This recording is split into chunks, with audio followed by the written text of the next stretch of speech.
এটা সৰু কথা ক'ব খুজিছো আপোনাৰ কথা মোৰ কথা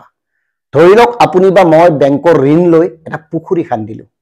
পুখুৰীত মাছ পুহিলো আৰু সেই মাছ ডাঙৰ হোৱাৰ পিছত বিক্ৰী কৰি আমি বেংকৰ ঋণ পৰিশোধ কৰিবলৈ চেষ্টা কৰো আৰু যদি আমি ঋণ পৰিশোধ কৰিব নোৱাৰো সময়মতে সুদ বাঢ়ি গৈ থাকে চক্ৰবৃদ্ধি সুদ হয় সুদ বাঢ়ি গৈ গৈ এনেকুৱা এটা সময়ত উপনীত হয় যিখিনি সময়ত সেই বেংকে আমাৰ যিকোনো এটা বস্তু তেওঁলোকে কাঢ়ি লৈ কবজাত লয় এনেকে চলে এতিয়া আমাৰ কথাটো হল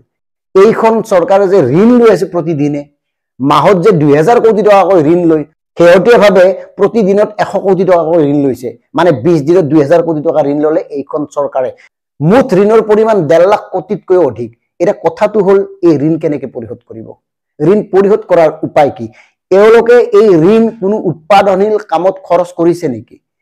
এই ঋণ তেওঁলোকে কৰবাত বিনিয়োগ কৰিছে নেকি যাৰ ফলত অনাগত 5 বছৰ বা 10 বছৰ পিছত দুগুণ হ'ব আৰু তাৰ লাভাংশ চৰকাৰে মানে দিব লগাখিনি ঋণ হিচাপে পৰিশোধ কৰিব কিবা কৰিছে নেকি কিবা কৰা চকুত পৰিছে নেকি আপোনালোকৰ যদি কৰা নাই কেনেকৈ দিব মানে একদম সিম্পল কথা আমাৰ যিখিনি ৰাজ্যৰ সম্পদ আছে বিভিন্ন ধৰণৰ প্ৰাকৃতিক সম্পদ খনিজ সম্পদ এই বিভিন্ন সম্পদবোৰ বন্ধকত থব আৰু শেষত গৈ গৈ সেইবিলাক বিক্ৰী কৰিব ইতিমধ্যে বন্ধকত থোৱা মানে প্ৰক্ৰিয়া আৰম্ভ হৈছেই যদি এনেকে বন্ধকত থৈ থৈ বিক্ৰী কৰিবলগীয়া হয় অসমখন কেনেকৈ বাচিব অসম আৰু অসমীয়া জাতি বহুজাতিক কোম্পানীৰ গোলামত পৰিণত হ'ব নেকি এই কথাবোৰ চিন্তা কৰক আৰু আমাক কওক যে আমাক বহুতে খুদে যে আপুনি নিজে এই ঋণ মাৰিব নেকি চৰকাৰে মাৰিব কেনেকৈ মাৰিব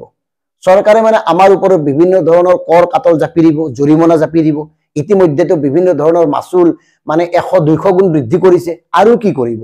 দৈনন্দিন ব্যৱহৃত সামগ্ৰীৰ দাম 200% পৰ্যন্ত বৃদ্ধি কৰিছে আৰু কি কৰিব কিমান পৰ্যায়লৈকে যাব মানে কিমান পৰ্যায়লৈকে যোৱাৰ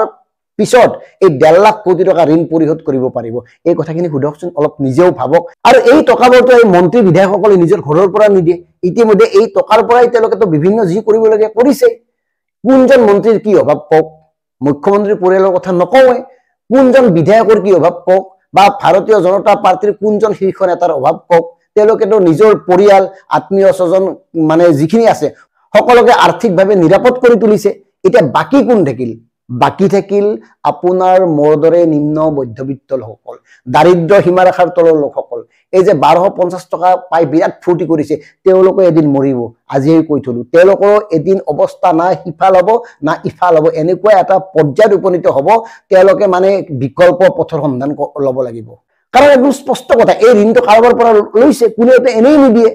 আপুনি মোক এনেই টকা ধাৰে দিব নেকি দিব কিমান টকা দিব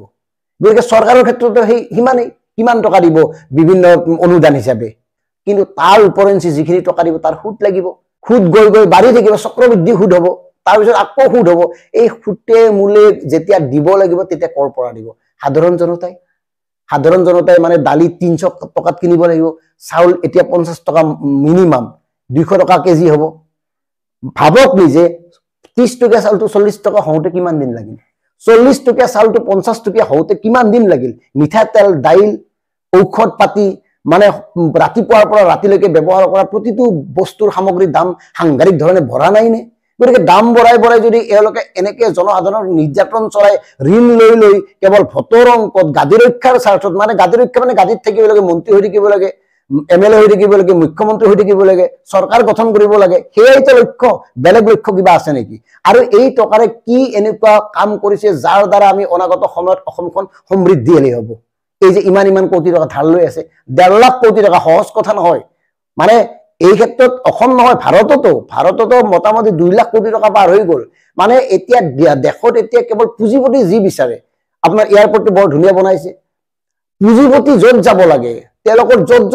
ব্যৱসায় বাণিজ্য মানে প্ৰসাৰ কৰিব লাগে সেই সকলোবোৰ ঠাই বৰ ধুনীয়াকৈ গঢ়ি দিয়া হৈছে সাধাৰণ জনতাক কেৱল নিৰ্যাতন চলাই আহিছে সাধাৰণ জনতাক কেৱল আপোনাৰ টুপ দি পুহি ৰাখিছে টুপ বৰখীৰ টুপ দিয়াৰ দৰে আৰু সাধাৰণ জনতাই তেওঁলোকৰ সেই প্ৰলোভনৰ পিছে দৌৰি আছে আৰু সময় থাকোতে যদি ইয়াৰ বিৰুদ্ধে তীব্ৰ প্ৰতিবাদ নকৰে সময় থাকোতে যদি ইয়াৰ বিৰুদ্ধে মাত নামাতে তেতিয়াহ'লে অনাকাংক্ষিত পৰিৱেশ এটা সৃষ্টি হ'ব 10 বছৰৰ ভিতৰত এনেকে যদি থাকে